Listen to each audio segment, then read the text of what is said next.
Medo koji voli grliti.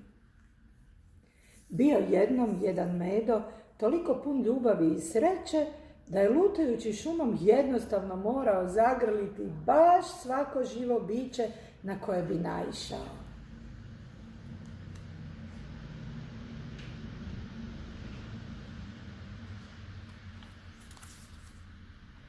Gdje god išao, Medo je dijelio svoju ljubav, zagrljaj po zagrljaj. Grlio je čak i stvorenja koja medvjedi inače jedu. Kad bi ovaj Medo sreo i punošnog zeku, samo bi stao, nasmiješio se i jako ga, jako zagrlio.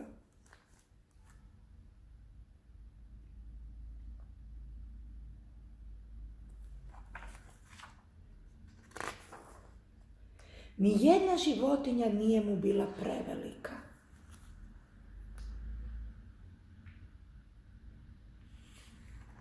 Ni premala,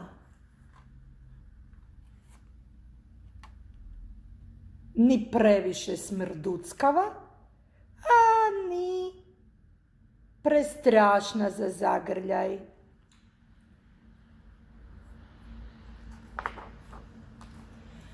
Ali je Medo ipak najviše volio grliti stabla.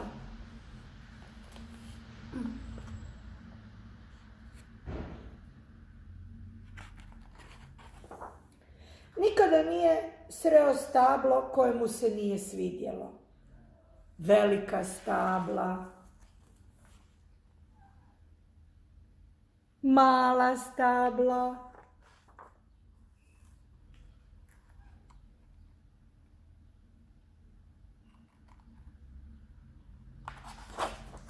stabla jabuke, stabla kruške, stabla breskve, Medo ih je grlio sve.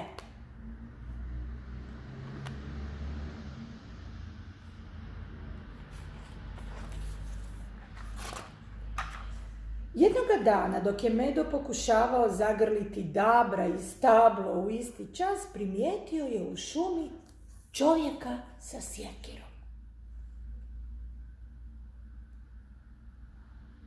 Slijedio ga je dok čovjek nije stao kraj jednog od najviših, najstarijih i najljepših stabala u šumi.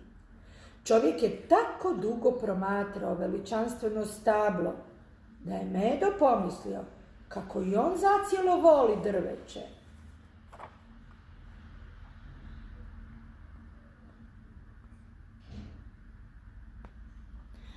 No, da Medin užas, čovjek je počeo sjekirom rušiti stablo.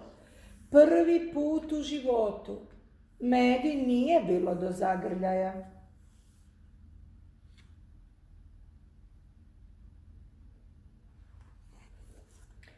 I tada, baš kad se spremao zariti zube u čovjeka, Medo se zaustavio. Shvatio je, koliko god bio ljut, pa nije mogao tek tako pojesti čovjeka. To nije bilo u njegovoj prirodi.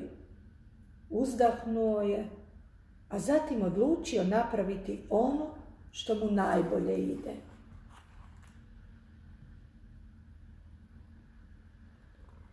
Zagrlio je čovjeka.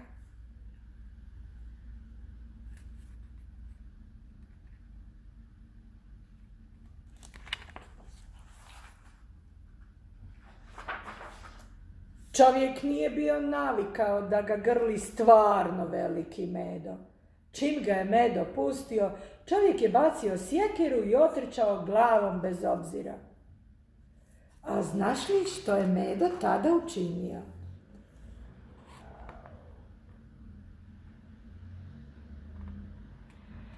Medo se nasmiješio i jako zagrlio stablo. A stablo se odmah osjećalo mnogo bolje.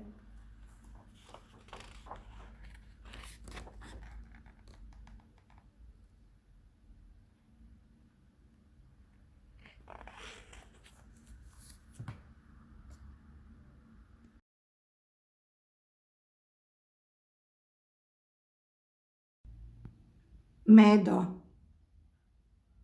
voljeti. grliti, sreća, šuma,